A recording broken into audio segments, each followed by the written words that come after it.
वैदिक टैल प्रस्तुत करता है भक्त बालक ध्रुव की कथा। जी हाँ, ये कथा है बालक ध्रुव की, जो कि भगवान के परम भक्त हुए थे। बालक ध्रुव भगवान के अनन्य भक्त थे, जिन्होंने 5 वर्ष की अल्पायु में ही भगवान श्री हरि के दर्शन प्राप्त किए थे। भगवान से अनेकों वरदान भी पाए थे। हम आज भी उत्तर दिशा में ध्रुव तारे को देखते हैं। शास्त्रों के अनुसार इसे ध्रुव लोक भी कहा जाता है। ध्रुव अर्थात अटल पदवी भी मानी जाती है। प्राचीन समय की बात है, राजा उत्तानपाद की 2 रानियां थीं, जिनका नाम सुनीति और सुरुचि था। जैसे उनके नाम थे वैसे ही उनके स्वभाव भी थे। सुरुचि अपनी रुचि के अनुसार सभी कार्यों को किया करती थी, जबकि सुनीति सभी धर्म मर्यादाओं का पालन किया करती थी।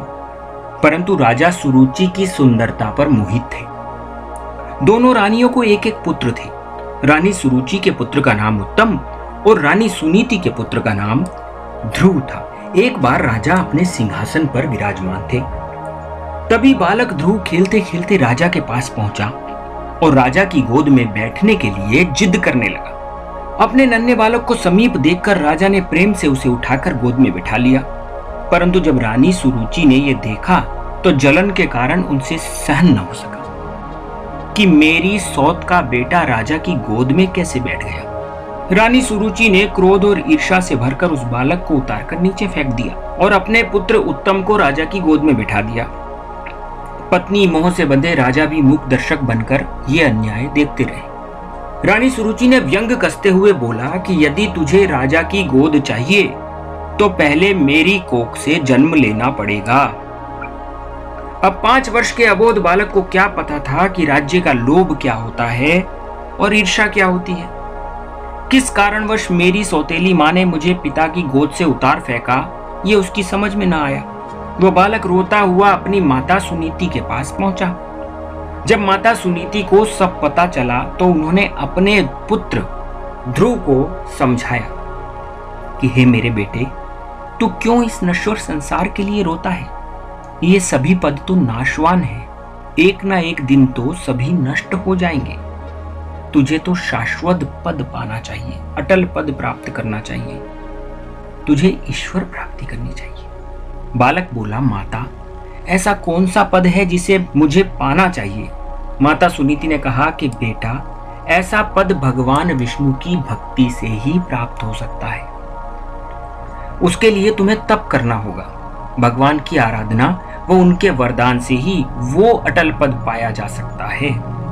माता की बातों का बालक ध्रुव के मन पर गहरा असर पड़ा। बालक रात्रि के समय उठकर जंगल की ओर निकल पड़ा। सियारों की आवाजें गूंज रही थी, शेर की दहाड़ पूरे जंगल में सुनाई दे रही थी। घनघोर रात्रि में चलने वाली हवाएं भी डरा रही थी। परंतु बालक के मन में अटल पद को पाने की जो चाह थी, उसके सामने सब कुछ नन्हा हो गया था। जब बालक जंगल में तप करने जा रहा था, उसी समय देव ऋषि नारद आकाश मार्ग से उस जंगल से गुजर रहे थे। उनकी नजर उस नन्हे बालक पर पड़ी। अपनी दिव्य दृष्टि से सभी बातों को जानने के बाद महर्षि ने उस बालक के समीप जाकर कहा कि हे बालक, इतनी घनघोर रात्रि में कहां जाते हो। बालक ने ऋषि को देख प्रणाम किया और कहा, मुनिवर, मैं तप करके भगवान श्री हरि को प्रसन्न करूंगा और अटल पद पाऊंगा। महर्षि ने उस बालक की परीक्षा करने के लिए उसे कई प्रलोभन दिए। महर्षि नारद बोले, बेटा, मैं तुम्हें निष्कंटक राज्य देता हूं। तुम्हारी माता भी तुमसे कभी नाराज न होंगी। तुम्हारे पिता भी तुम्हें अपने प्रिय पुत्र के रूप में स्वीकार कर लेंगे। तुम अपने घर लौट जाओ, निष्कंटक राज्य करो। पर बालक ध्रुव अपनी बातों पर अटल रहा। माता की सीख उसके नन्हे हृदय में घर कर चुकी थी।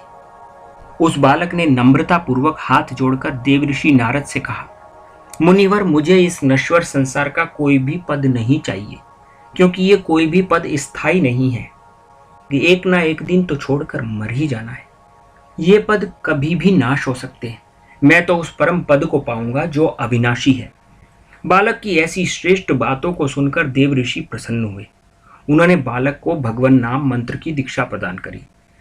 देव ऋषि के मुख से भगवान का मंत्र ओम नमो भगवते वासुदेवाय को प्राप्त करके बालक तप करने के लिए निकल पड़ा और एक वृक्ष के नीचे खड़ा होकर भगवान के नाम का जप करने लगा। ओम नमो भगवते वासुदेवाय, ओम नमो भगवते वासुदेवाय, ओम नमो भगवते वासुदेवाय। ऐसे उस बालक को कई दिवस, कई मास बीत गए। आखिरकार भगवान वासुदेव ने उस बालक के निश्चल हृदय की भक्ति को देखकर बालक ध्रुव को अपने दर्शन देकर कृतार्थ किया। जैसे ही बालक ध्रुव के सामने उनके इष्ट, उनके आराध्य भगवान श्रीहरि प्रकट हुए तो बालक उनके चरणों पर गिर पड़ा। उसकी आंखों से अश्रुधार ने भगवान के चरणों को पखार दिया। बालक का गला रुत गया, बोलना चाहता था परंतु अबोध बालक के पास शब्द न थे। भगवान श्रीहरि ने प्रेम पूर्वक उस बालक के गाल पर अपना शंख स्पर्श कराया। बालक की बुद्धि में मानो वेदों का प्रकाश जगमगा उठा। बालक ध्रुव ने भगवान श्रीहरि की स्तुति की। भगवान श्रीहरि ने प्रसन्न होकर कहा, बेटा वर मांगो। बालक ध्रुव ने सारी बात बताकर कहा, प्रभु मुझे अटल पद प्रदान कीजिए जो नाशवान न हो। भगवान बोले, हे पुत्र, ऐसा पद तो केवल परमात्मा पद है और वो मैं तुम्हें प्रदान करता हूँ और साथ ही तुम्हें आशीर्वाद भी देता हूँ कि तुम इस संसार में निष्कंटक राज्य करने के पश्चात ध्रुव लोक को प्राप्त होगे। तुम्हारा स्थान सदैव आकाश में होगा और संसार के सभी जीव तुमसे दृढ़ता, दृढ़ निश्चय, संयम और भक्ति की प्रेरणा पाएंगे। हमारे धर्म ग्रंथों श्रीमद् भागवत महापुराण और श्री विष्णु पुराण में भी बालक ध्रुव की कथा आती है। इन ग्रंथों के अनुसार ध्रुव भगवान विष्णु के परम भक्त थे। आज भी उत्तर दिशा की ओर जगमगाता ध्रुव तारा हमें ये प्रेरणा देता है कि बालक ध्रुव की कथा पुण्यदायी और पापों का नाश करने वाली है। कहते हैं इस कथा को सुनने से हृदय में सहज ही भक्ति उत्पन्न होने लगती है और जो भी बालक इन कथाओं को सुनते हैं वह अपने कर्तव्य के प्रति दृढ़ निश्चयी बनते हैं, संयमी बनते हैं और परम भगवान की भक्ति उनको प्राप्त होती है। ऐसी ही अनोखी कहानियां पाने के लिए आज ही सब्सक्राइब कीजिए www.vedictel। नमस्कार दोस्तों, आशा है आपको हमारी ये कहानी बहुत पसंद आई होगी। ऐसी ही रोचक कहानियां पाने के लिए आज ही सब्सक्राइब कीजिए हमारे इस चैनल को। वैदिक टेल के माध्यम से हम आपको अच्छी कहानियां हर रोज सुनाया करेंगे। लाइक कीजिए, सब्सक्राइब कीजिए और अधिक से अधिक शेयर कीजिए। ऐसी ही रोचक कहानियां ज़्यादा जानने के लिए आप हमारी वेबसाइट पर भी जा सकते हैं। हमारी वेबसाइट है www.vedictel.com। धन्यवाद।